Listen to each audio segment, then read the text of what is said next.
الحمد لله نحمده ونستعينه ونستغفره ونؤمن به ونتوكل عليه ونعوذ بالله من شرور أنفسنا ومن سيئات أعمالنا من يهده الله فلا مضل له ومن يضلله فلا هادي له ونشهد أن لا إله إلا الله وحده لا شريك له ونشهد أن سيدنا ونبينا ومولانا محمدا عبده ورسوله أما بعد فقد قال الله تبارك وتعالى في القرآن المجيد والفرقان الحميد أعوذ بالله من الشيطان الرجيم بسم الله الرحمن الرحيم وبشر الصابرين الذين إذا أصابتهم مصيبة قالوا إنا لله وإنا إليه راجعون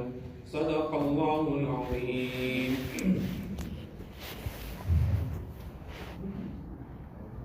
Imam Sarakhsi rahmatullah alayhi, whose name was Mohammed bin Ahmed Sarakhsi. So he was a very, very great jurist of his time. And one kitab that he has written is called Mabsut. This Mabsut, it comprises of 30 volumes. And each volume of this kitab is approximately 400-500 pages. So we can imagine 30 volumes. But there's a history that how he has written this kitab. It is mentioned that at the time, in his time, the king of the time asked him one masla. So he wrote the fatwa, he gave him the fatwa that this is the ruling in regards to this particular masla. So the kings of the time, if the masla they weren't happy with it, then immediately they would persecute that particular mufti, that particular alim for giving that particular masla. So here the king wasn't happy with the fatwa that was given. So what he said this person must be imprisoned. One of the ways that they would imprison them in those days, that they would be taken and put in the bottom of the well. And they were made to remain in the bottom of the well. So they couldn't come out of there. So Imam Sarakhsi rahmatullahi also, he was taken and put into the bottom of the well. In those days, there weren't many libraries as well. From the bottom of the well, his students would come every day. And they would sit on the top of the well. At the mouth of the well, they would sit there. And they would bring food or whatever requirements he had, they would bring them. And they would then send it down to him. But he would be in the bottom. He's got no kitab, nothing. And from memory, he would dictate from the bottom and the students would write on the top. And in this way, 30 volumes were written of Maqsood. What barakat Allah Ta'ala gave them in their knowledge, what barakat Allah Ta'ala gave them in their memory. Today, just to memorize a few pages, it is a huge task.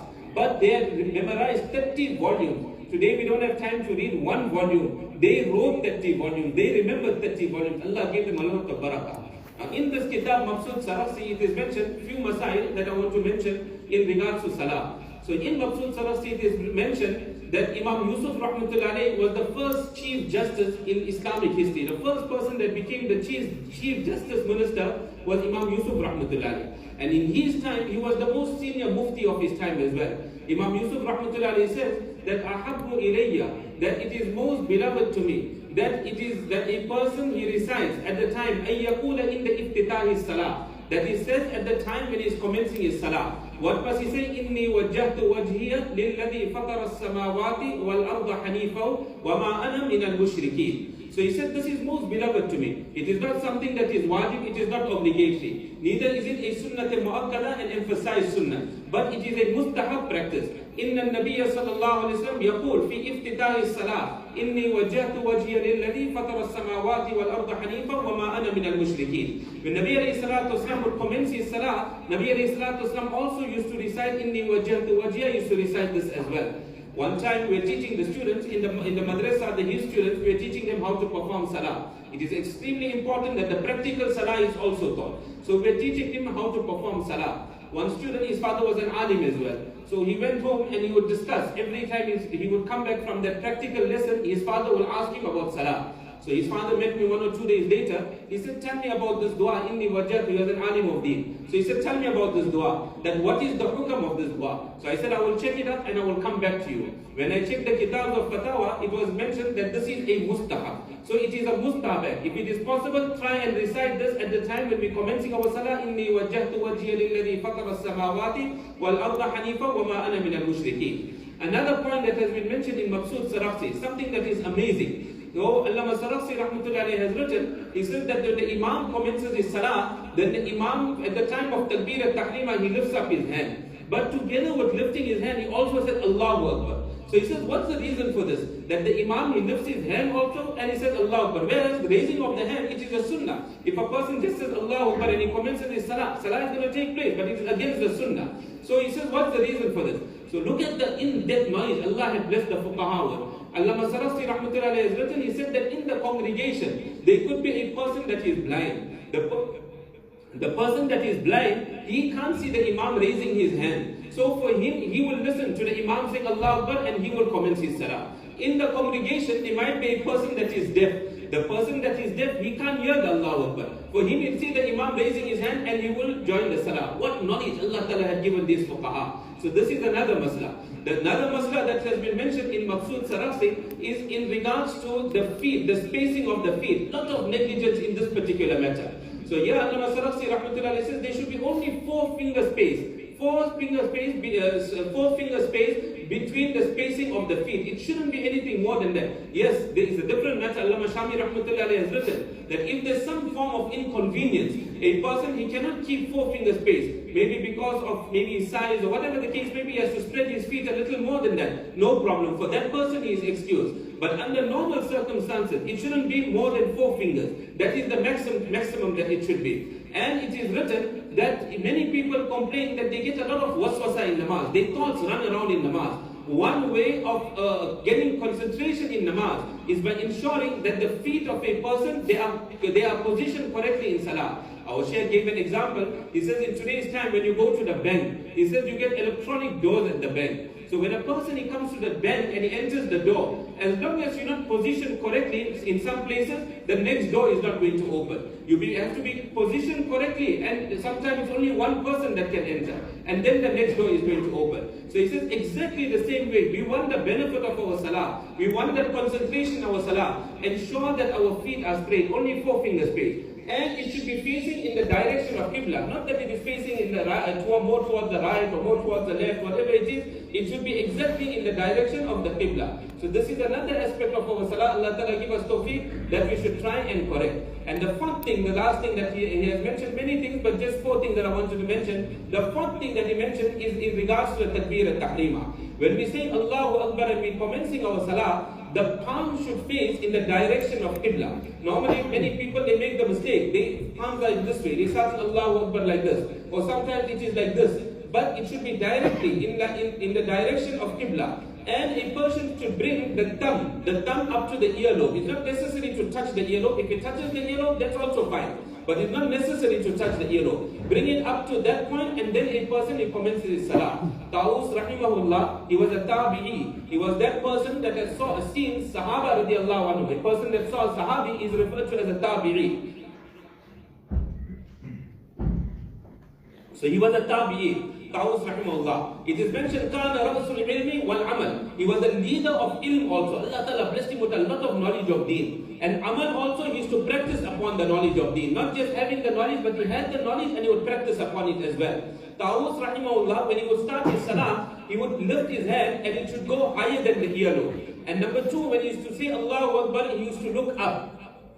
Imam Mohammed Rahmatullahi was a student of Imam Saheb Rahmatullahi, of Imam Abu Hanifa Rahmatullahi. Imam Muhammad Rahmatullahi said he's a jurist also. He said that in this particular masla, we cannot follow Tawus Rahimahullah. Nabi Kareem Sallallahu Alaihi Wasallam, he saw one Sahabi that when he was commencing his salah, this Sahabi would pick up his hand higher than the ear and he would look up. So Nabi Alayhi Salatu Wasallam told the Sahabi, he said, see, that you cannot catch Allah Tabaraka wa Ta'ala with your hands. So don't lift your hands higher than your earlobe. Maximum you should go up to the earlobe. And secondly, you can't see Allah Tabaraka wa Ta'ala. So because you can't see Allah Tabaraka wa Ta'ala, don't lift your gaze up to the heaven. So in other words, your head should be kept straight all the time, and then a person should bring the hands up to the earlobe, facing towards the Qibla, and then say Allah. A person says Allahu Akbar and ties his head. Also, it is written in the kitabs of fiqh, وَأَلَّا يُطَعْدِيَ رَأْسَهُ إِنْدَ التَّكْبِيرِ فَإِنَّهُ بِدْعَةٌ. That a person that commences his salah, then he shouldn't lower his head. When we say Allahu Akbar, don't lower the head. Many a time when we say Allahu Akbar, then we lower the head. So don't lower the head at the time of saying the takbir. فَإِنَّهُ بِدْعَةٌ. This is a bid'ah, this is an innovation. The head should be kept straight all the time. And the gaze in the standing posture should be at the place of sajda. Allah Ta'ala give us the tawfiq of correcting our salah. Really, if our salah is corrected, many aspects of our life also will be in order, inshallah. In the short time that we have, I will try and just discuss the subject matter, the ayat of the Quran Sharif that I have recited.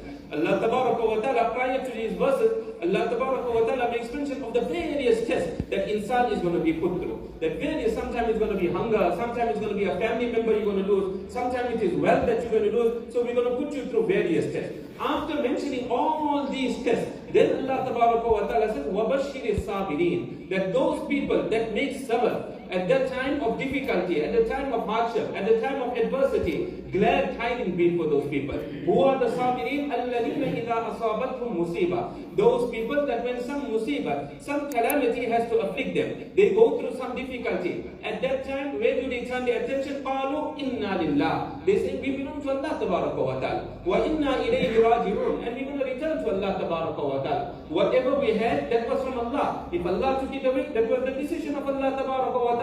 So we're happy with the decision of Allah Tabaraka wa Ta'ala. Nabi Kareem sallallahu alayhi wa sallam mentioned that this dua, inna lillahi wa inna ilayhi raji'un, this is what is referred to as istirja. So this istirja, Nabi sallallahu alayhi wa sallam mentioned that at 4 occasions, and Nabi sallallahu alayhi wa sallam chose the most simplest of difficulties that it must be recited upon. So on the most simplest, the most easiest of difficulties that it must be recited there, that can be imagined when there's big calamities that come. So the first occasion Nabi sallallahu alayhi wa sallam mentioned when this dua should be recited in the ladghi shawka, that a person is walking maybe in his garden, or a person is somewhere out in the jungle, wherever he might be, he's walking in an area where there are thorns. And if the thorn has to prick him, how much of pain is he going to go through? Minimal pain, very, very small. Person doesn't even worry about it.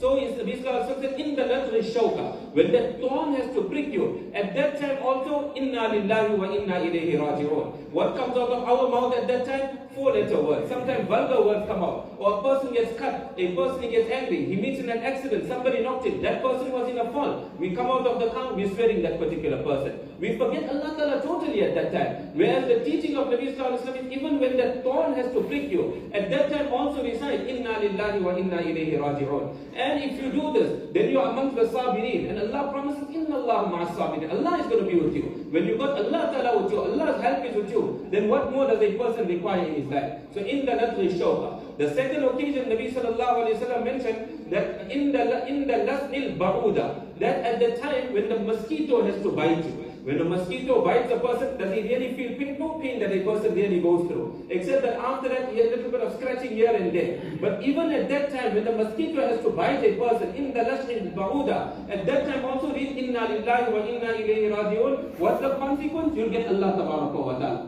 One Jamaat was from Azad, one they had gone to Palestine. So when they returned from Palestine, they said in Palestine, a lot of mosquitoes over there. So the mosquitoes used to trouble at night, so we normally not used to it, very difficult for us to sleep. So they were killing the mosquitoes. So when they were killing the mosquitoes, the Palestinian told them, how can you kill the mosquito? He said, Allah Ta'ala has kept the risk and the sustenance of the mosquito in your body. So leave the mosquito alone, don't cause any harm to the mosquito. But this is also an occasion where we read, inna lillahi wa inna ilayhi raji'un. The third occasion, very appropriate for our time, when we should read, inna lillahi wa inna ilayhi raji'un. Nabi Sallallahu Alaihi Wasallam mentioned, in the infita'il misbah, that the time when the light goes, then at that time, in our time is load shedding. And how many times ask ourselves, so much of load shedding, do we ever read inna lillahi wa inna ilayhi raji'un? So at the time of load shedding, when the light is extinguished, at that time also refer the matter to Allah Ta'ala. Where did that light come from? It was actually from Allah Ta'ala. Allah Ta'ala was giving us that ni'mah. That's why we must make sure when we have the light. So Allah gave it to us. And Allah Ta'ala took it away from us at that time. It is actually Allah Ta'ala. The people that are on the ground, really, they can do nothing. Everything is controlled from above that. When Allah Ta'ala took it away, inna lillahi wa inna ilayhi raji'un. That light was from you, Allah. You took away the light. So this is also a time to read inna lillahi wa inna ilayhi raji'un. Dr. Abdul Haysam rahmatullahi on occasion, he was sitting and the lights went. When the lights went, Dr. Abdul Haysam rahmatullahi said, ke bijli to fail ho gaye. That the lights have gone, lekin dil mein abhi tajalli hai. He said the light of the heart, that is still remaining over there. That is the noor of the dhikr of Allah, tilawat of Quran, salah, the love of Allah Ta'ala, that is all still remaining in the heart. So this is the third occasion. And the fourth occasion that Nabi alayhi salatu wasalam mentioned in the inqita'i shas'i, that when the shoelace of a person, normally who regards the shoelace as something expensive, couple of rands it will cost a person, so we don't really worry about the shoelace. The shoelace broke, just go and buy another shoelace. But Nabi alayhi salam said that even at this time, when your shoelace has to cut, your shoelace has to break, at that time also read inna lillahi wa inna ilayhi raji'un. Nabi Kareem Sallallahu Alaihi Wasallam further he mentioned, he said that أُعْطِيَتْ أُمَّتِي شَيْئًا لَمْ يُعْطَهُ أَحَدٌ مِنَ الْأُمَمِ, that my ummah has been given such a thing that no previous ummah was given. أَن تَقُولَ عِنْدَ الْمُصِيبَةِ إِنَّا لِلَّهِ وَإِنَّا إِلَيْهِ رَاجِعُونَ, that my ummah has been given such a thing which no other ummah was given, that at the time of musibah, at the time of calamity, we read إِنَّا لِلَّهِ وَإِنَّا إِلَيْهِ رَاجِعُونَ. This was not given to any previous ummah. It was only given to this ummah of Rasulullah Sallallahu Alaihi Wasallam. Istirja was only given to this ummah. Ibn Humam Rahmatullah Alayhi, he has written, who is a very great alim, he was a mujtahid of his time, person that could deduce masail directly from Quran and Hadith. Today there's no mujtahid in the world that can deduce masail directly from Quran and Hadith. But he was of that level. He said that two ni'mats Allah Tabaraka wa Ta'ala had blessed this ummah of Rasulullah Sallallahu Alaihi Wasallam. No other ummah enjoyed this. He said the one ni'mat is this Jamaat Salah, which is, there's so much of laxity in the ummah. This Jamaat Salah, performing Salah in Jamaat, has only been given to the ummah of Rasulullah Sallallahu Alaihi Wasallam. There was no Jamaat Salah in the previous ummah. And the second thing Ibn Humam Rahmatullah Alayhi mentioned that was given to this ummah was Inna Lillahi wa Inna Ilayhi Raji'un. And to such an extent that this recitation of Inna Lillahi wa Inna Ilayhi Raji'un, it wasn't even given to the Anbiya alayhi salatu wasalam of the previous ummah. وَلَوْ أُعْطِهَا الْأَنْبِيَاءَ قَبْلَهُمْ لَأُعْطِيهَا يَعْقُوبَ. If it was given to the Anbiya alayhi salam of the previous ummah, then it was given to Yaqub alayhi salam. Because Yaqub alayhi salam, when he lost his son, Yusuf alayhi salam, he was separated from him when he was thrown into the well. According to some narrations, it comes that he met Yusuf alayhi salam after 40 years. And some narrations, it comes when he met Yusuf alayhi salam after 70 years he met Yusuf alayhi salam. So Yaqub alayhi salatu wasalam, when he lost his son, what he said, Ya asafa ala Yusuf, that oh my grief upon Yusuf alayhi salam. It is mentioned that if he had known Inna lillahi wa inna ilayhi raji'un, then he would have recited this, he wouldn't have said Ya asafa ala Yusuf. So this is a speciality that was given to this ummah for every one of us, which the previous Anbiya alayhi salatu wasalam also they were not given. Allama Alusi Baghdadi rahmatullahi alayhi, he said that kullu ma yu'dhi al-mu'min fahuwa musibah. وَلَهُ أَجْرٌ, that everything that causes harm to a mu'min, causes a harm to a believer, that is a musibah. Anything that causes harm to a person, that is considered as a musibah. And for that there is reward upon it. We know the term, we hear the term makruh all the time. What is makruh? Al-makruh ziddul mahbub. That mahbub means something that is beloved. Opposite of beloved is something that is disliked. So that is what we call makruh. So Allama Alusi Baghdadi rahmatullahi says, anything that you dislike, fi nafsin, aw malin, aw ahlin, that anything that you dislike, any problem that came in yourself, meaning a person, maybe he got cut, or maybe a person he has to go for treatment, he got sick, that is regarded as a musibah. Or in your wealth, some difficulty you are experiencing in your wealth, maybe the money got stolen, the money got misplaced, whatever the case may be, that also it is considered as a musibah. Or his children are going through some difficulty, the children need some treatment, or a person he loses his child, that is also regarded as a musibah. So at that time when you go through that musibah, just read this dua and you will get the reward by Allah Tabaraka wa Ta'ala. It is mentioned in the hadith of Nabi Kareem Sallallahu Alaihi Wasallam that Nabi Alayhi Salatu Wasallam said that together with this dua, we normally read this dua and we stop over there. But there is one more dua that is to be added to this. And what is that dua? After reading Inna Lillahi wa Inna Ilayhi Raji'un, a person must read Allahumma ajurni fi musibati. Oh Allah, reward me. In this difficulty I'm going through, I'll make sabr. And on that sabr that I make, Allah, you give me reward on that. So Allahumma ajurni fi musibati wa akhluf li khayran minha. And Allah, what I have lost, grant me a better compensation for it. Grant me a better replacement for it. That is the dua we make into Allah Tabaraka wa Ta'ala. It is mentioned on this, Allah Tabaraka wa Ta'ala will give him reward in his musibah. Wa akhlafa lahu khayran minha. And Allah Ta'ala will give him a better replacement. Hazrat Salama radiallahu ta'ala anha, she heard of this narration from Rasulullah sallallahu alaihi wasallam. She heard this narration. It is mentioned after some time her husband Abu Salama had passed away. When the husband passed away, first she read Inna lillahi wa inna ilayhi raji'un. And then she made this dua, Allahumma ajurni fi musibati. Oh Allah, you reward me in this difficulty. I lost my husband, this is difficult for me, so I am going through this problem. Oh Allah, you reward me at the time of difficulty. And وَخْلُفْنِي خَيْرًا مِنْهَا, and grant me a better replacement. You took my husband away, give me a better husband. It is mentioned, and she said that Allah Ta'ala made it said that I got married to Rasulullah Sallallahu Alaihi Wasallam. I was now among the Azwaj Mutahharat. She lost the husband, but what a position. So when we read this dua, sometimes the difficulty has come. We lost something that was so beloved to us. But on reading this dua, Allah Ta'ala will give us something that is much, much more better than this.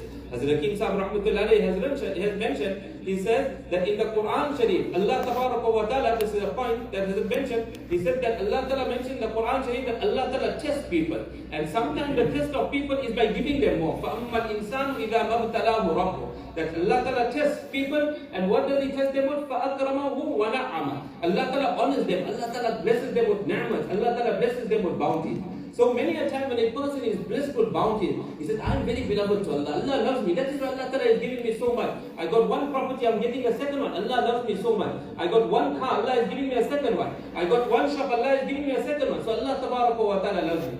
Mullah Kami Rahmatullah says this verse of the Quran, where Allah Ta'ala is favoring a person, Allah is giving him bounties upon bounties. This verse was revealed in regards to the criminals, in regards to the wrongdoers, that in spite of their wrong, they are getting more and more. So this is a very, very dangerous state. Mullah Kami Rahmatullah says, why? He said that Allah Ta'ala mentioned in another place, Hatta إِذَا فَرِحُوا بِمَا أُوتُوا, that when Allah Ta'ala blesses them, and they are now pleased that Allah Ta'ala is giving me so much, حَتَّى إِذَا فَرِحُوا بِمَا أُوتُوا أَخَذْنَاهُمْ بَغْتَةً, then suddenly Allah Ta'ala gets hold of them, فَإِذَا هُمْ مُبْلِسُونَ, and then a person becomes despondent. So a person, when he's in a disobedience of Allah, and then Allah Ta'ala is giving him, a person should be worried. That a person is involved in some haram, and Allah is giving him, get worried. Or a person is bribing, which is haram, he's getting all the government contracts. And what he's saying, hey, Allah Ta'ala loves me, I always get the government contract. No, you're in danger, because when Allah Ta'ala is going to catch you, you're going to be in big problems then.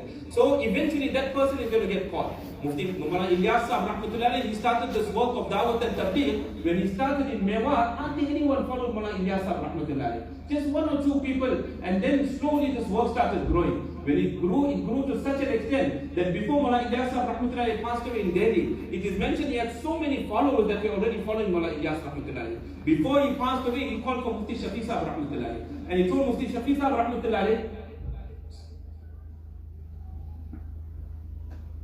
he asked him, he said, Hazrat, tell me something, is this not istidraj? Is that Allah Ta'ala not giving me some respite? That I got so many followers now. When they had many followers, they got worried. And when they remained simple, they were satisfied with that. And today it's the other way around. That today when we got many followers, we're happy. And if a person is alone, that person is sad, that I hardly got anyone following me. So he was worried at that time. So he asked Mufti Shafi Saheb Rahmatullah, just to understand what is the respite that Allah Ta'ala gives. A fisherman, he goes fishing. So when he goes fishing, on that hook that he casts into the water, what does he do? He puts a worm on it. It's a different masala, whether it's permissible, it's not permissible. A live worm, can you put it on the hook? And can you sell a worm? Is that also permissible to buy a worm and sell a worm? That is a masala altogether. We're not discussing that. What we are discussing over here, he put that juicy worm now on that hook of it, and he threw it into the water. When the fish saw the worm, the fish now came for the worm, and the fish now starts enjoying the worm. But what does the fish doesn't know that there's a catch behind it. So when the fish starts enjoying the worm, that is the respite that the fish got. But the moment it starts enjoying, now the mouth of that fish is going to be hooked. And when it's hooked, now the fisherman is going to reel. And now that fish, his life is gone, it is out, it's going to be eaten. Exactly the same way Allah Ta'ala grants respite to a person, but when that respite comes to an end, now Allah Ta'ala kills that person. So Mufti Shafi Saheb Rahmatullah told him that, see, in the Quran Sharif, Allah Ta'ala says, سَنَسْتَدْرِجُهُمْ مِنْ حَيْثُ لَا يَعْلَمُونَ. We will give them respite, we will give them some time from where they don't know. So this is not applicable to you. These are the followers of Deen, so this is not applicable to you. But how worried they were. I'll just terminate on this. One person came to Mullah Thanvi Rahmatullah, and he told Mullah Thanvi Rahmatullah that I'm getting waswasa of kufr, that maybe I'm a kafir, I don't know whether I'm a Muslim, whether I'm a kafir. So see, this is a concern that he had. Mullah Thanvi Rahmatullah told him, he says that a kafir, he doesn't worry about it. He's normally happy with his condition. The fact that you are worried, that is an indication that you're mu'min. Da'aka sarihul mu'min. This is an indication that you're a true mu'min. As long as you regard kufr as a sin, that means you're a true believer, you're a mu'min. Dr. Abdul Haysab Arifi Rahmatullah alayhi, when Mullah Kami Rahmatullah alayhi said, I appoint you as my deputy, then it is mentioned at that time, Dr. Abdul Haysab Rahmatullah was very, very sick. He was not well and he wasn't even working at that time. So he went through a lot of difficulty at that time. Financially also he didn't have money. His children were at home, they were schooling, so he didn't have money. So he wrote a four-page letter to Mullah Kami Rahmatullah. A lot of difficulty I'm going through. There's no money in the house. How am I going to support my family, my children? 4-page letter. And then he sent it to Mullah Kami Rahmatullah. When Mullah Kami Rahmatullah received the letter, he replied to Dr. Abdul Haysab Arifi Rahmatullah. What did he say in the letter? He said, see, if your letter had reached any other sheikh, then he would have also shared the same grief with you, that I'm so sorry that you are going through this difficulty.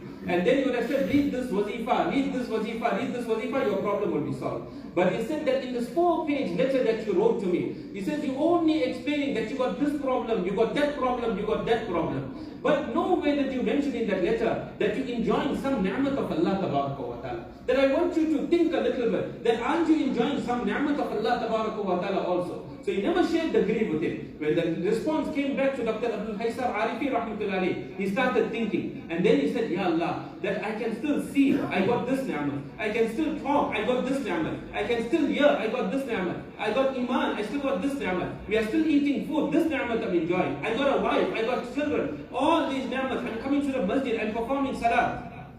All these ni'mat I'm going through. If a person, one shop got looted, still he's got food in his house, he's still got iman, he's still got a place to stay, he's still got money in his home. So one ni'mat is gone, but so many other ni'mats a person has got. So if a person just thinks a little bit like this, that so many other ni'mats of Allah Ta'ala enjoying, a person, he won't go through depression. And when a person goes through difficulty, then just read these du'as, Inna lillahi wa inna ilayhi raji'un, and the dua that comes after this, Allah Tabaraka wa Ta'ala will give a person comfort, inshallah.